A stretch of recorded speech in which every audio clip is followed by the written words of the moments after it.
પેંગોલિન પ્રાણીની તસ્કરીનો પર્દાફાશ। કરોડો રૂપિયામાં વેચાણની ફિરાકમાં હતા તસ્કરો। 24 ઓક્ટોબર 2025ના રોજ રાજકોટ સ્પેશિયલ ઓપરેશન ગ્રુપની ટીમને ખાનગી રાહેથી માહિતી મળે છે કે વન્યજીવોના શેડ્યુલ 1માં સામેલ રેરેસ્ટ ઓફ ધી રેર ગણાતા દુર્લભ અને લુપ્ત થતી પ્રજાતિનું પ્રાણી કીડી ખાવ એટલે કે પેંગોલિન ગેરકાયદેસર રીતે ગોંધી રાખવામાં આવ્યું છે।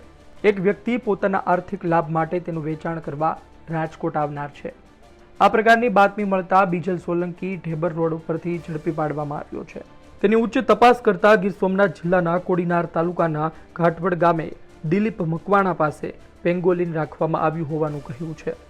તાત્કાલિક અસરથી પેંગોલિનનું રેસ્ક્યુ કરવામાં આવ્યું। રાજકોટ સ્પેશિયલ ઓપરેશન ગ્રુપની ટીમ ગીર સોમનાથ જિલ્લા ખાતે પહોંચી હતી। મોડી રાત્રે ઘાટવડ ગામ ખાતે પહોંચી સ્થાનિક પોલીસની મદદથી તપાસ શરૂ કરાઈ હતી।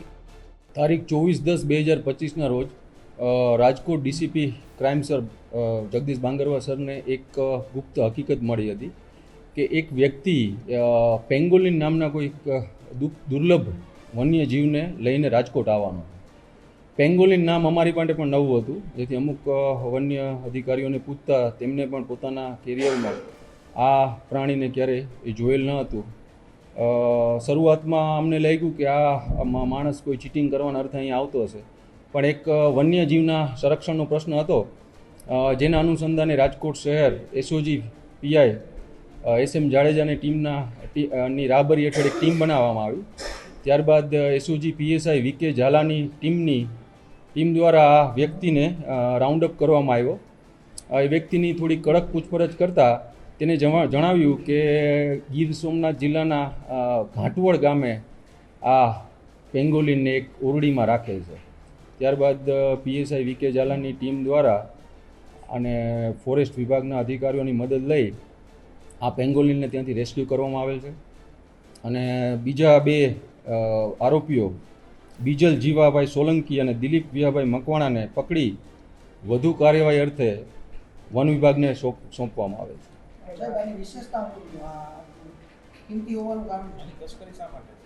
પેંગોલિન એક લુપ્ત થતી પ્રજાતિ અને એક અતિ દુર્લભ પ્રાણી છે। ગુજરાતીમાં આપણે એને કીડીખાઉ કહીએ છીએ।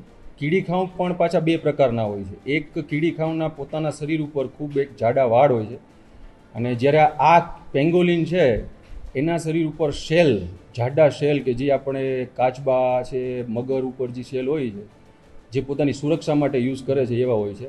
આ શેલની ઇન્ટરનેશનલ માર્કેટમાં ખૂબ જ મોટી કિંમત હોય છે। આ શેલનો પાવડર બનાવી તેને અમુક કન્ટ્રીઝમાં અમુક દવાઓમાં યુઝ કરે છે, અને જેના લીધે જ આ એક લુપ્ત થતી પ્રજાતિ છે।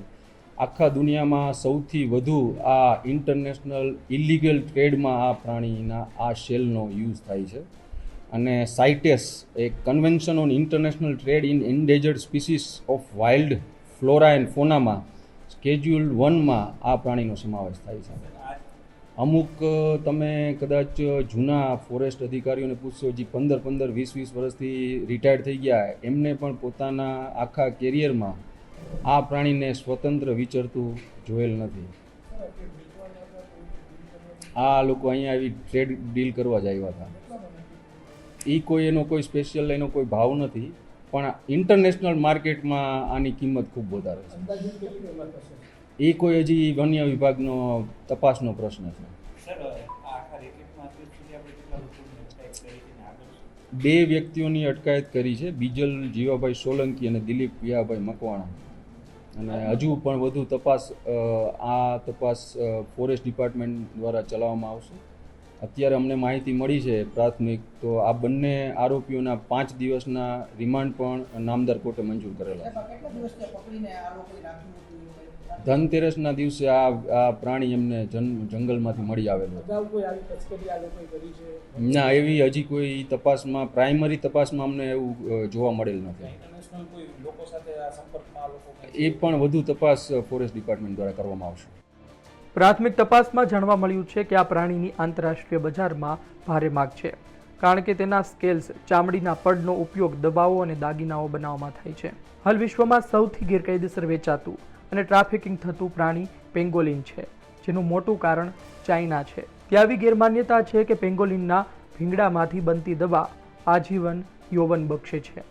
આ બાબત જરા પણ સાચી નથી. આમ છતાં પણ ચાઇના તેમજ હોંગકોંગમાં આવી ગેરમાન્યતાના કારણે અનેક પેંગોલિનનો ભોગ લેવાય છે. સંવાદદાતા રોનક મજીઠિયાનો અહેવાલ, ગુજરાત તક, રાજકોટ.